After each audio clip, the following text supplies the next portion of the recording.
As-tu déjà vécu ce moment de solitude lorsque ton ou ta partenaire te fait bien comprendre qu'il aurait bien envie de faire l'amour alors que toi, tu n'en as aucune envie? Que faire quand ta libido n'est pas au rendez-vous? Trouver la solution à ce problème n'est pas toujours simple et évident.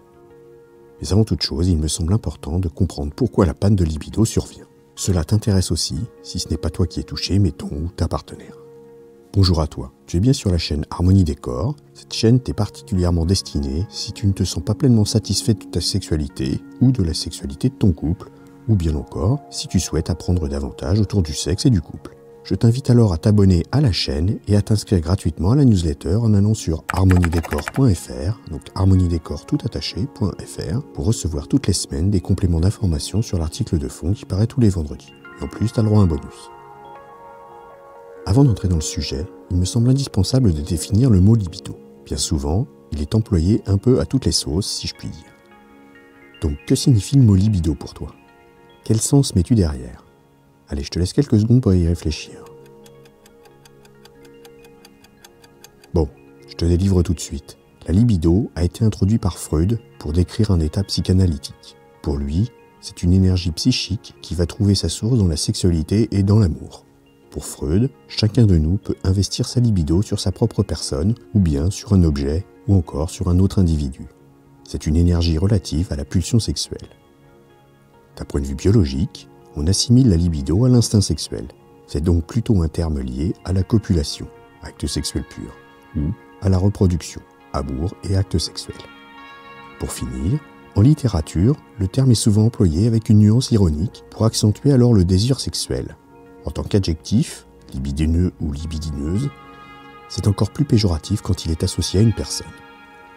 Maintenant que la définition est établie, il est temps d'entrer dans le cœur du sujet. Mais avant d'entrevoir les solutions, il me semble important d'essayer de déterminer les causes d'une disparition de libido. Pour cela, je vais les classer en deux catégories, la perte conjoncturelle et la perte permanente.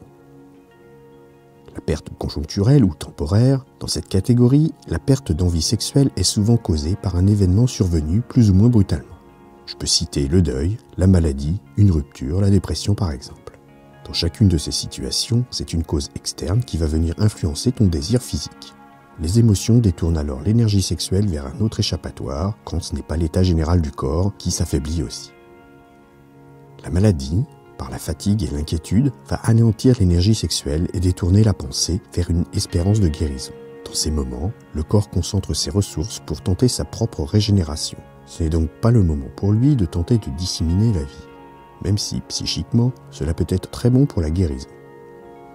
Pour le cas du deuil et de la dépression, ils peuvent monopoliser le cerveau par des émotions négatives et réduire à zéro l'envie de faire l'amour.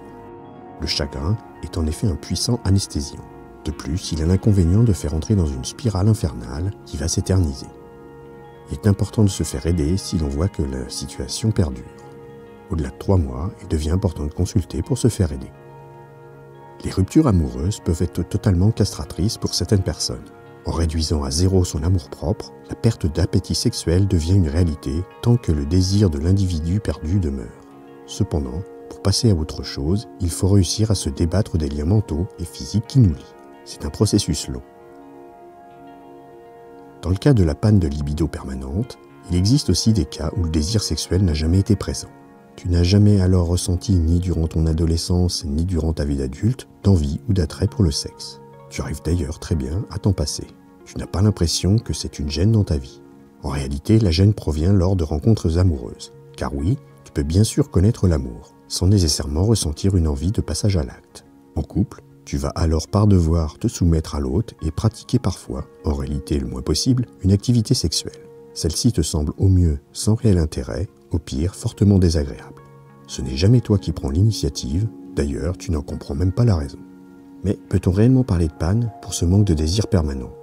Il faudrait plutôt parler de méconnaissance, de non-apprentissage, voire de dénigrement. Tout cela vient bien souvent de la culture familiale ou de l'éducation. Des notions sont involontairement transmises de génération en génération, dès le plus jeune âge, et vont contraindre les pulsions sexuelles. Tu peux aussi tomber petit à petit dans la perte de libido en réponse à l'arrivée d'enfants. Ceux-ci vont finalement te donner un amour inconditionnel et platonique qui va petit à petit effacer le besoin physique. Bien sûr, l'âge joue un rôle important. À cause des fluctuations hormonales et de la baisse des taux d'hormones sexuelles, le corps comprend qu'il n'est plus dans son intérêt de procréer. Pour finir, la routine, par son côté rébarbatif, toujours la même position, au même moment, au même endroit, ne produit plus l'effet magique de la découverte pour le cerveau. Peu à peu, le niveau de plaisir chute inexorablement pour arriver à ce que, dans la balance plaisir ressenti contre effort consenti, l'un emporte le pas sur l'autre. Pour bien comprendre tout cela, il est important de revenir sur la pyramide de Maslow. J'en ai déjà parlé dans un article dont je te mets le lien en fiche et ci-dessous. Cette pyramide se comporte en 5 échelons qui doivent impérativement être satisfaits pour pouvoir gravir l'échelon supérieur. Où se situe une sexualité épanouie dans cette pyramide? Eh bien, tout simplement répartie plus ou moins sur les 5 étages. Au niveau des besoins physiologiques, donc sur cette strate, ce sont les besoins essentiels qui doivent être assouvis. On y retrouve bien sûr la nourriture et l'eau, mais aussi le besoin de se reproduire. Cependant, lorsque l'on est malade par exemple, le corps n'a plus assez d'énergie pour assurer un fonctionnement général et recentre ses ressources vers ses impératifs vitaux. Rester en vie devient prioritaire aux besoins de reproduction. L'âge va également être un facteur déterminant sur cet étage de la pyramide. Moins les rapports sont réguliers, et plus vite la chute s'accélère. Sur le niveau besoin de sécurité, l'individu a besoin de se sentir en sécurité aussi bien sur le plan physique que moral. La rupture amoureuse va mettre en péril ce sentiment de sécurité par l'instabilité nouvelle qu'elle provoque. C'est notamment le cas par exemple lorsqu'il faut changer de domicile, gérer seul les enfants, respecter le budget, etc. Cela va facilement nuire sur le temps que l'on s'accorde alors pour penser sexualité. Quand on arrive au niveau d'appartenance, la rupture amoureuse et le deuil s'invitent ici pour venir perturber ton environnement, ta famille, ton clan.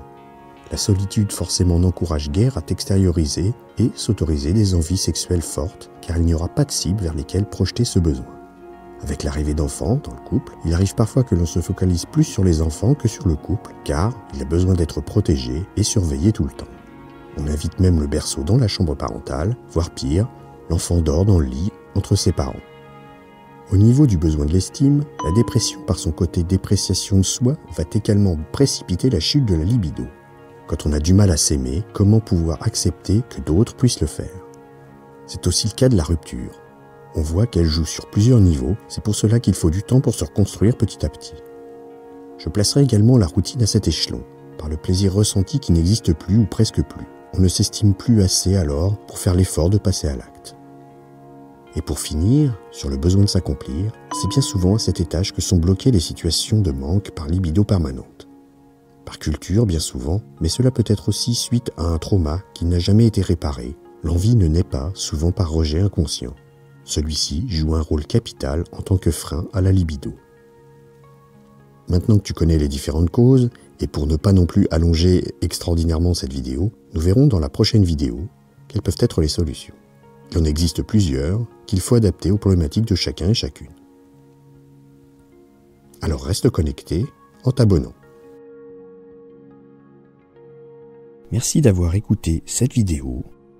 Pour aller un peu plus loin et rejoindre le cercle des fins connaisseurs pour une sexualité épanouie, je te conseille de t'abonner à la newsletter. Tu retrouveras l'article complet, il te donnera plus de conseils et des astuces. Abonne-toi à la chaîne, active le petit pouce bleu, éventuellement ajoute un commentaire et à bientôt.